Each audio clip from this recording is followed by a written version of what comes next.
So how long have you known Ariel Dorfman? I first met Ariel as a graduate student when I started studying at Duke in 1989. And I studied with him the entire time I was a grad student. He also directed my dissertation, so I'd known him for a while. It wasn't until after I had already started my first job that I thought, wow, I might be in a good place to write a book about him. And it was in some ways a difficult choice because other people had said to me things like, don't write on living writers. They'll keep writing and they'll prove all your theories wrong. Or if you write on a living writer, you'll end up never being able to finish your book. And then other people said things like, don't write on writers whose work you really like because you'll be too emotionally invested in it and you won't be able to take critical distance. So in some ways it felt like deciding to write the book was breaking all of those pieces of advice. But in another sense, it seemed like a great idea because a lot of what I learned about how to be a literary scholar, I learned while I was studying with him. So having been in his classes, working with him as a teaching assistant, seeing how he wanted to teach literature to other people, not his own writing, but other writing, like 100 Years of Solitude by Gabriel Garcia Marquez, taught me a lot about how he thinks about literature in ways that I thought hadn't been as obvious in some of the critical writings that had been published. So I felt like I had special insider information that would make the book, and would add something to the book project. Are there any of his works in particular that made you feel I absolutely have to work on this project?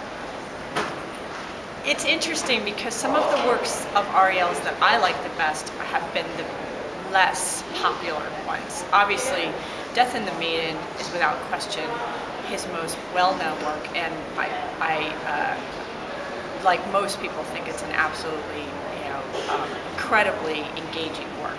But I love his really long, complex novels that include footnotes and 7 different storylines and are a combination of postmodern and Baroque. And those are not exactly the texts that people tend to love because they're very they're dense. So what is interesting about Ariel as a writer, and what kind of started the book project itself, was that the 2 works that are most well known of his are Death and the Maiden and How to Read Donald Duck, which is related to the Empire's Old Clothes, right? That kind of writing, that popular cultural criticism that's kind of fun and that's incredibly insightful, but it has a silly side to it sometimes too. And so those 2 works seem really, really different. How to Read Donald Duck, Death and the Maiden, they don't even seem like they were written by the same person. And then if you factor in the other kinds of writing that I mentioned, the really dense, complex novels, it doesn't make sense that that's all coming from the same writer. And so part of my project was, okay, how do I make sense of this? How do I say there's not a consistent style, but there's a consistent aesthetic?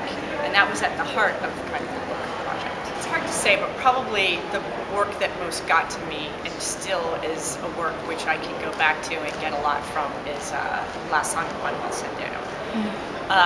There's other books and texts that have come out that I think are in the same kind of mode and that I also love, like The Nanny and the Iceberg. But I'd still say that I have a real fondness for Manuel Sandero.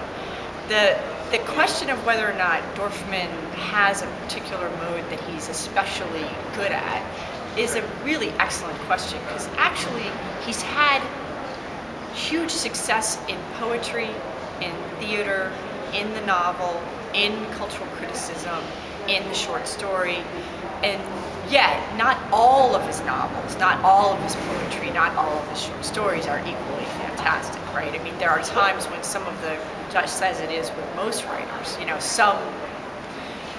some of those texts are better than others, right? They're more successful or they're more engaging. One of the things about Dorfman's writing that I think can be challenging is that he tends to want to provoke his reader and kind of take the reader out of that comfort zone.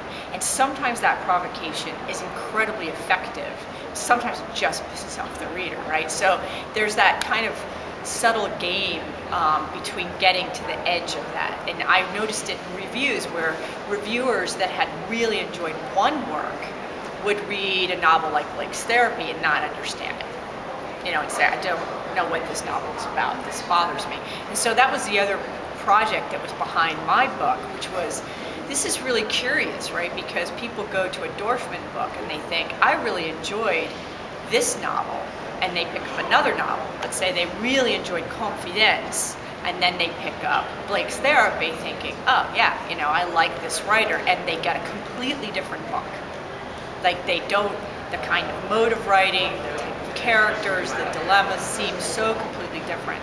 And so part of what I talked about was, why would a writer do that? And I think, I actually, you know, and what Dorfman is actually doing in these moments is he's saying, this story needs this kind of form.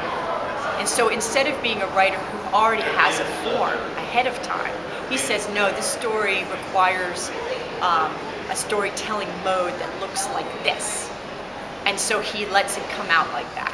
So one of the things that's unusual is, again, that combination between noir writing and Baroque writing and you know, theater of the absurd kind of spare writing. That's a really odd thing in a writer, and in a writer with the kind of extraordinary international visibility that Dorfman has, right?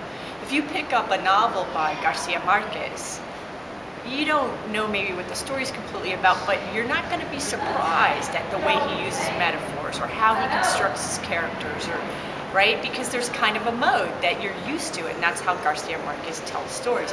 Dorfman's not like that, and his stories start with problems. He comes back to the same kinds of social problems and social crises. That's what gets him going, and so each form will be varied. So Dorfman's read this book, right? Yes. And how did he react? The biggest moment for me was when Dorfman read the chapter where I kind of elaborate on his aesthetic theory, and I say, well, he doesn't have this consistent style, but there are these very particular things, especially like at the level of sentence structure, or just at the level of kind of ongoing, recurrent themes and motifs that you can find in almost every work.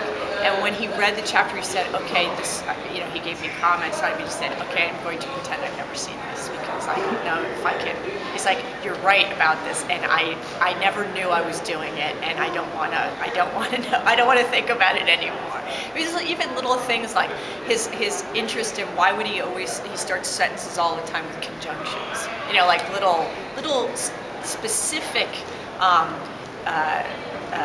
writing style things that he didn't even notice that he was really doing, right? So then he was like, okay, I don't want to ever think about this. I won't be able to, you know, write without having your voice in my head. So that was the best moment, especially as a student, because I always talk about how I teach my own graduate students that when I was a student of Dorfman's, you know, early on, he really gave me a hard time on my writing. He said, you could do better. This isn't that good. You need to work harder. So, you know, there's something about having that professor who was the toughest on me be the one who's like, wow, you really saw something I didn't even know I'd seen in my own work. It's kind of probably the best part of that process for me. One of the things that I really hope the book will do is inspire more people to work on Dorfman. What I did in part was try to gather materials and put things in the same place, especially with the timeline of his life and the full bibliography of his work, and obviously with the analysis that I offer that I hoped would make it easier for future scholars to kind of take what I'd done and run with it, right? Part of the reason why working on Dorfman is difficult is because some texts are originally written in Spanish, some are originally written in English, some, when they go from English into Spanish, change, and I felt like I was in a pretty unique position to put all that information in one spot. And partially too because of my connection to him, I would read manuscripts before they got published, and I could see how they changed, and so one of the goals there is exactly to hopefully make it possible for future scholars to feel like they have a really good resource that they can use as a guide.